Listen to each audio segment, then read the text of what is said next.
नमस्कार दोस्तों, आप सभी का हमारे YouTube चैनल में स्वागत है। आज हम गणित का बहुत ही महत्वपूर्ण टॉपिक होता है पाई चार्ट।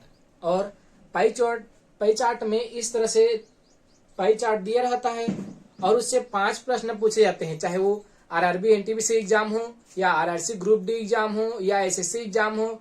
हर एग्जाम में 5 प्रश्न यदि नहीं रहेंगे तो 2 नंबर तो फिक्स रहता है। अभी जो आरआरबी एनटीपीसी के एग्जाम चल रहा है उसमें ये तो पूछे ही जा रहे हैं, कम से कम 2 प्रश्न पूछे ही जाते हैं। और कई एग्जाम में यूपीएससी एग्जाम हो चाहे एसएससी एग्जाम हो उसमें तो ऐसे ही प्रश्न पूछे जाते हैं। पाई चार्ट से चलते हैं, इसका हम अध्ययन करते हैं। इससे पहले अगर आपने हमारे यूट्यूब चैनल को भी सब्सक्राइब नहीं किए तो सब्सक्राइब करेंगे। अगर वीडियो आपको पसंद आए तो लाइक शेयर जरूर करेंगे। यहाँ आप पाई चार्ट देख रहे हैं दोस्तों, और ये पाई चार्ट एक परिवार का एक वर्ष में खर्च किए गए रुपए का ब्यौरा प्रतिशत में दिया गया है दोस्तों। ये जो जितना मान दिया गया है ये कितना है? ये 100% है। कितना मान है दोस्तों? 100%।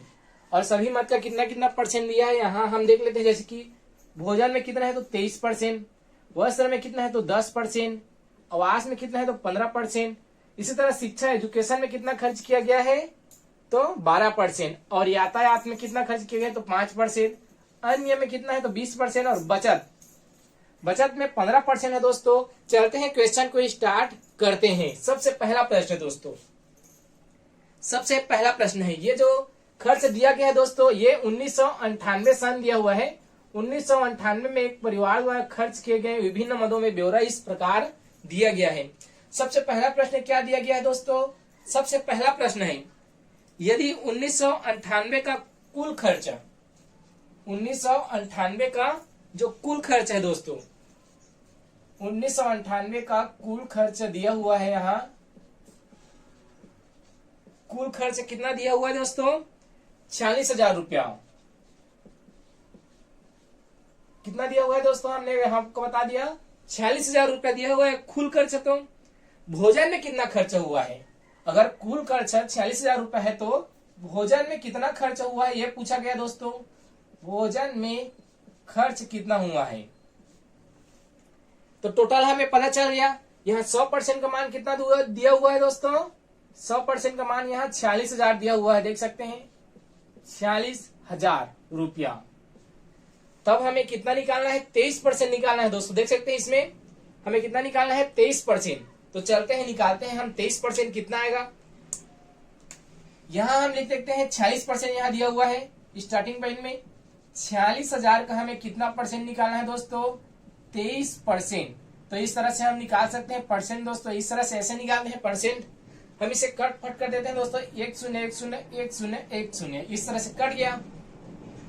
अब हम इसे गुणा करेंगे दोस्तों। क्या गुणा करेंगे? 46, 1 0 बचा हुआ है और 23 गुणा करेंगे, तब हमें सही आंसर यहाँ से मिल जाएगा दोस्तों। ये कितना आएगा? यहाँ से 0 आ जाता है। 23 का 0 बार करेंगे तो उसके बाद 23 का हम 6 बार करेंगे दोस्तों तो कितना आएगा? यहाँ कर लेते हैं 3 6 के 18 हो जाएगा, हासिला 1 हो जाएगा, और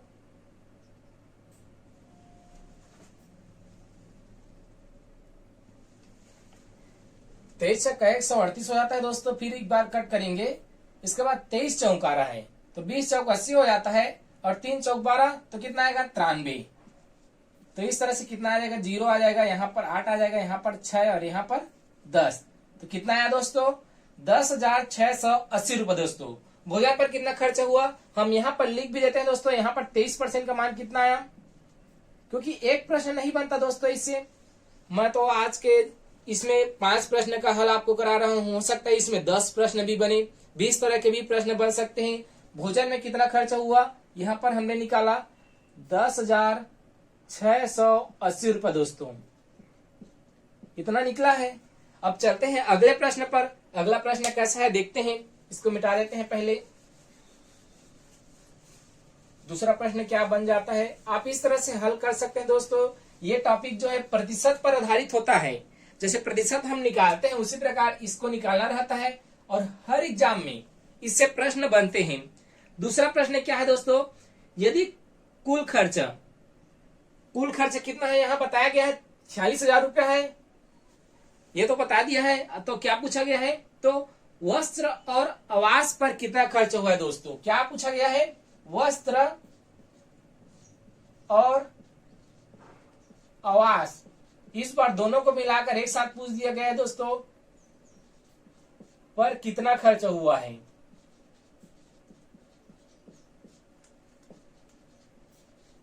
कितना खर्च हुआ है, तो इसको भी हम उसी तरह से निकालेंगे जैसे इसमें निकाले हैं हमने। वस्त्र का कितना हुआ है यहां पर आपको दिख रहा होगा 10%, और आवास पर कितना, तो 25% दोस्तों। चलते हैं निकालते हैं, यहां लिख देते हैं हम, वस्त्र पर कितना है, वस्त्र पर 10% और आवास पर कितना है दोस्तों, आवास पर है 15%। तो कितना हो जाता है, दोनों को मिलाएंगे तो एक साथ निकालेंगे 25%। तो हम यहाँ 46,000 का 25% निकाल लेते हैं दोस्तों। 46,000 गुणित 25% अर्थात नीचे 100 करना होगा, 1 शून्य 1 शून्य कट जाएगा, 2 शून्य, तो कितना बचेगा यहाँ बच गया 46, 460 गुणित 25, बट यहाँ नीचे कुछ नहीं बचा है, हमें इतना को ही गुणा करना है। तो कितना आएगा दोस्तों, यहाँ अगर गुणा करेंगे तो 0 आ गया, 25 शून्य शून्य, और 25 छक्का 125 हो जाता है दोस्तों। 25 छक्का 150 होगा, मैंने यहाँ गलत कर दिया था, 150 होगा, 25 चौक 100 और फिर 50। इसके बाद अगला आ चुका है दोस्तों 25 चौक 100, अगला कितना होगा 100 होगा।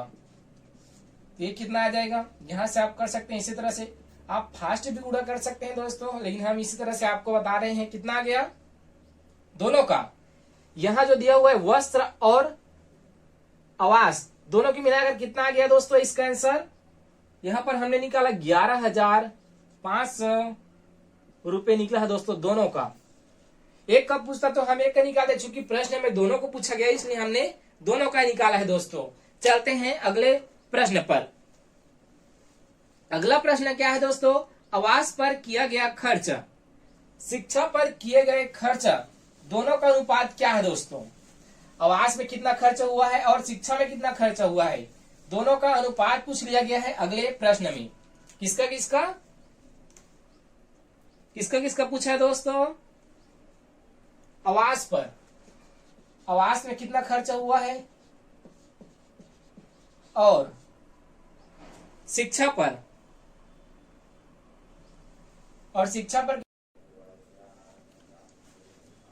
दोनों पर कितना खर्च हुआ है जानते हैं, और इनका अनुपात क्या रहेगा वो हम यहाँ निकालेंगे, फाइंड आउट करेंगे। तो आवास में कितना खर्च हुआ है, आवास में हमने देख सकते हैं 15% दोस्तों। आवास में कितना परसेंट है, 15% खर्चा हुआ है, और शिक्षा में कितना है दोस्तों 12% खर्चा हुआ है। दोनों को हम निकाल लेते हैं, उसके बाद हम अनुपात निकालेंगे। सबसे पहले हम निकाल लेते हैं आवास का, आवास का कितना आ रहा है वो जान लेते हैं। आवास का 46,000 टोटल खर्च दिया हुआ है दोस्तों, और इसमें आवास का कितना है तो 15% है, तो हम इस तरह से 15% निकाल सकते हैं। 1 शून्य 1 शून्य 1 शून्य कट जाएगा इस तरह से, तो कितना आएगा, इसके बाद 15 शून्य शून्य इस तरह से होता है दोस्तों, और 15 छक्का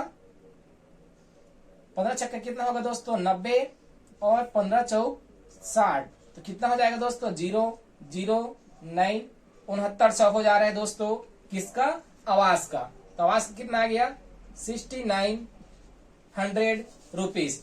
इसके बाद चलते हैं हम निकालते हैं शिक्षा का दोस्तों। शिक्षा का कितना आएगा, अगर आपको समझ में आ रहा होगा तो कमेंट बॉक्स में कमेंट जरूर करें दोस्तों।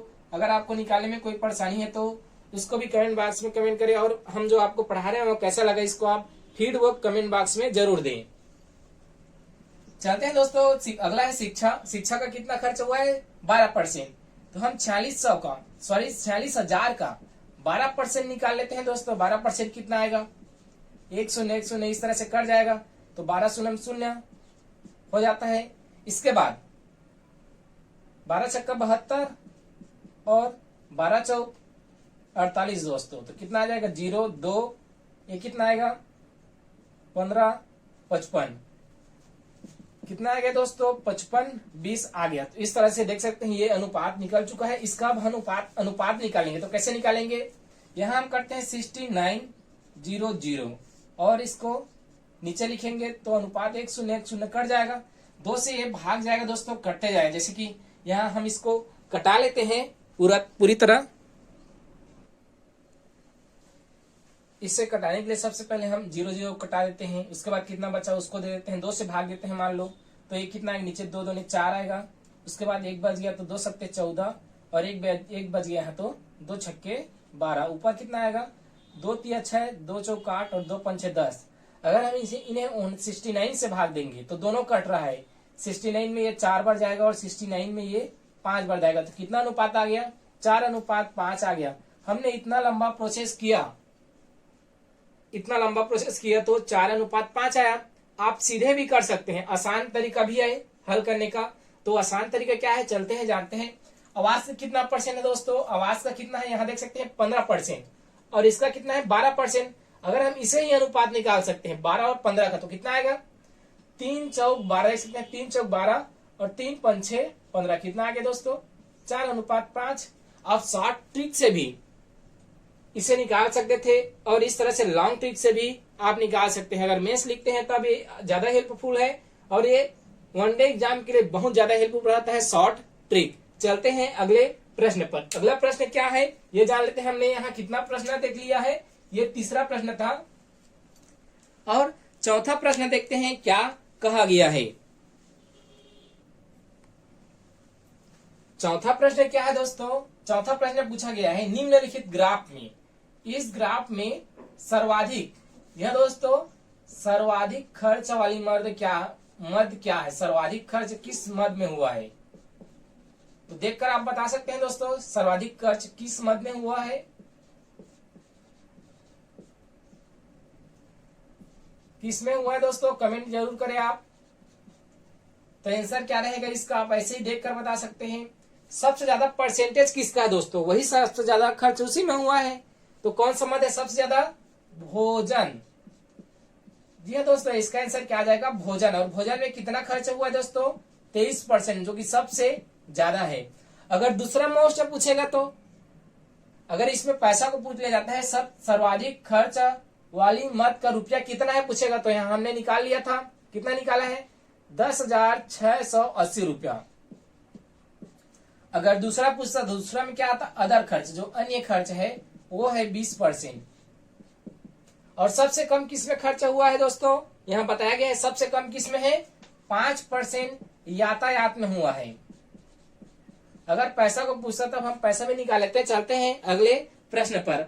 अगला प्रश्न है दोस्तों, परिवार की जो टोटल खर्च है वो 46,000 रुपए यहाँ दिया हुआ है, तो बचत कितना करता है दोस्तों, ये पूछा गया है बचत। आगे क्या निकालना है, पांचवा प्रश्न पूछा गया है बचत। हम 5 प्रश्न ही इसमें आपको अध्ययन करा रहे हैं। इसमें कई तरह के प्रश्न बनते हैं और आरआरबी एनटीपीसी एग्जाम में 2 से 3 प्रश्न पूछे जा रहे हैं। अभी जो एग्जाम चल रहे हैं उसमें, इसके अलावा ग्रुप डी में भी पूछे जाते हैं। अगर आप प्रीवियस पेपर का अध्ययन करेंगे तो एसएससी एग्जाम में भी पूछे जाते हैं, दिल्ली पुलिस हो, एमपी पुलिस हो, सिटी पुलिस हो, हर में इस तरह से एक न एक प्रश्न पूछे जाते हैं। चलते हैं, पांचवा प्रश्न क्या पूछा गया है, बचत में कितना खर्च हुआ है। बचत में कितना खर्च हुआ ये पूछा गया है। तो बचत में कितना परसेंट खर्च हुआ है दोस्तों, बचत कितना परसेंट खर्च हुआ है, यहाँ बताया गया है 15% दोस्तों। कितना परसेंट, 15%। और 15% हमने अभी तक निकाला नहीं है तो निकाल लेते हैं, कितना आएगा। यहाँ दिया हुआ है 46,000 रुपए टोटल परिवार के कुल खर्च दिया गया है और बचत कितना है तो दोस्तों 15%। तो यहाँ 15% इस तरह से हम निकाल लेते हैं तो कितना आएगा, हमें 2 शून्य तो इस तरह से यहाँ कट जाता है। यहाँ बनता है 460 रुपये और 15%, दोनों को हम गुणा करेंगे तो कितना आएगा, 15 शून्य शून्य होगा और 15 छक्का कितना होगा दोस्तों 90 हो जाता है और 15 चौक 60 हो जाता है। तो इस तरह से ये गुणा करने का बेसिक तरीका है दोस्तों, इसमें आपको कोई डाउट नहीं होगा। तो कितना आया देख सकते हैं, बचत कितना है 15%, 6900 रुपया दोस्तों। कितना आ गया, 69,000 रुपए इसका करेक्ट आंसर आ गया दोस्तों। और आवास में भी सेम है देख सकते हैं और बचत में भी सेम है। तो जैसे भी आपको प्रश्न पूछा जाता है उसका आप पाई चार्ट का इस तरह से अध्ययन कर सकते हैं और गणित में अपना 2 से 5 नंबर पक्का कर सकते हैं। अगर जानकारी आपको अच्छा लगे तो लाइक शेयर जरूर करेंगे दोस्तों। अगर आपने हमारे यूट्यूब चैनल को अभी तक सब्सक्राइब नहीं किया तो सब्सक्राइब करेंगे।